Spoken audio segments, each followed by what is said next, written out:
In a bit I'll go fishing, down there. I'm hoping for something other than groupers. They are too big for me. So I went in a new spot, there was a fantastic drop-off, and I ran into another grouper.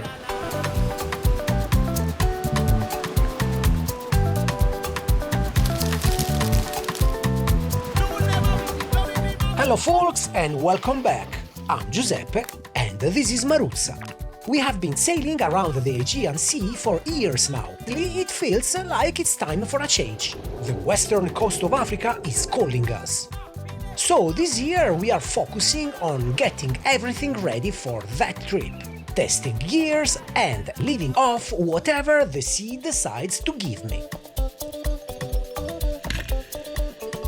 Right now I am in Skiros, one of the western Sporades. The sea is calm today, but there is a strong wind coming in. But I'm leaving the port instead of staying put. You know how it is. In port, 1,000 things can go wrong. Anchors dragging, lines snapping, and Maruzza is tiny. Getting squeezed between two giant yachts in the middle of summer? No thanks.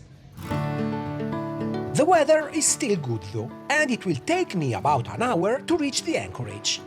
This morning I left the port of Skiros because bad weather was coming. I decided to leave early and sail to this bay, which is well protected from the north wind. So far it's been perfect. And once I get there, nothing, nobody around. And that's amazing. With this much wind, no one leaves the harbors. So it really feels like being at the end of the world. Before relaxing, there is one crucial thing I always do when I'm spending the night at anchor. Since there are gusts around and I'm not sure what the weather will do, I reefed the mainsail twice and set a small jib up front. That way, if strong wind hits in the middle of the night, the sails are already ready. The last thing I have to do is to take bearings of the exit from the bay. That way, even in the dark, I can find my way out without crashing into the rocks. But since the day is still long, there is time for a bit of exercise to stay in shape.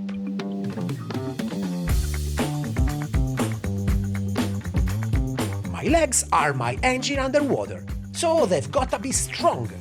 And the same goes for my lungs. Breathing exercises are awesome. I actually learned them from books. But don't do like me. Take a proper Pranayama breathing class, so you don't make all the mistakes I probably do. Hey bro, if you enjoyed this video, subscribe and let's get higher likes!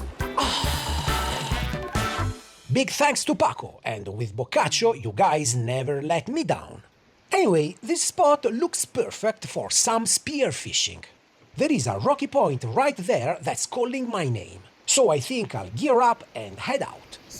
I'm hoping for something other than groupers. They are too big for me.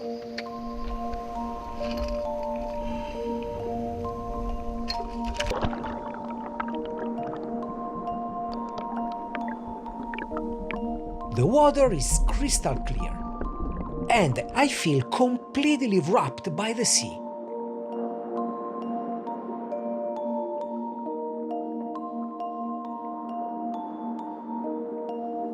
I don't even know what kind of power it has over me.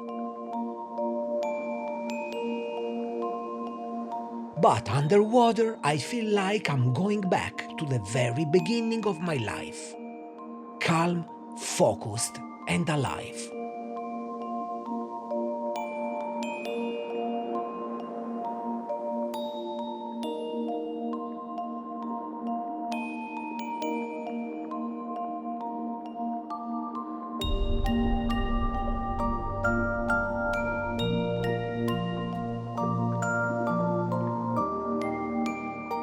I move off the shallow part and head where the rocks drop into the deep blue. There is a gorgeous wall just below me.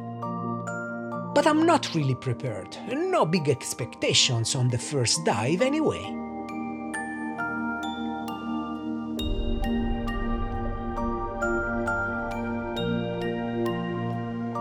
there they are.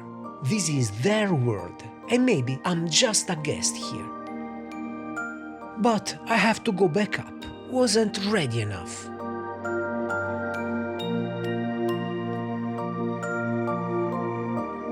I wait on the surface, let my heart slow down, then sink again into the heart of the great sea.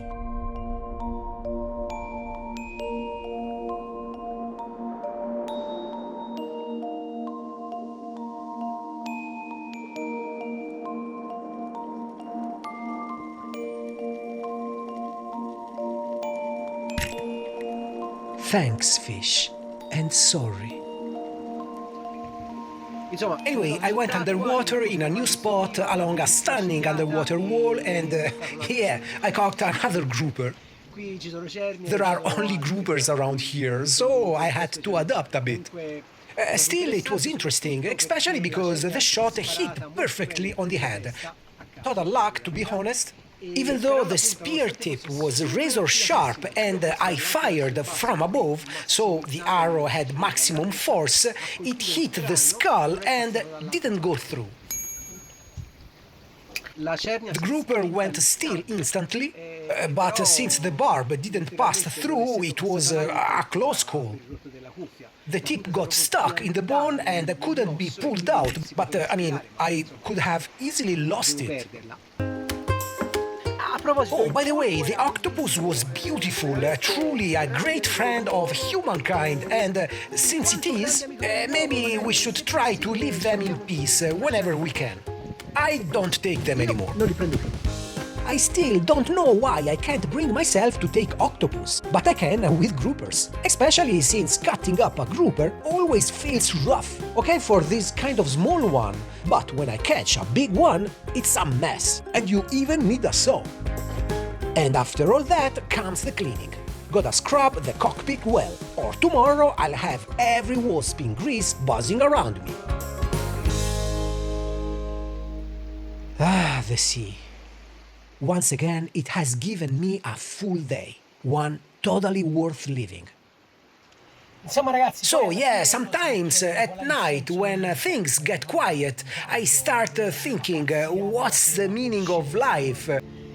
For me, it is this: being on Maruzza, anchored in a desert bay, after a free dive and seeing incredible things, knowing that I am the last link in a chain of sailors that has been going on for thousands of years, sailor after sailor, generation after generation. And now it's my turn, mine and so many others. And we are carrying on a tradition that began in the dawn of time, when the first humans started sailing on tree trunks, literally. So maybe that's the meaning of life, to be here, right now, in this moment, with this grouper on my plate.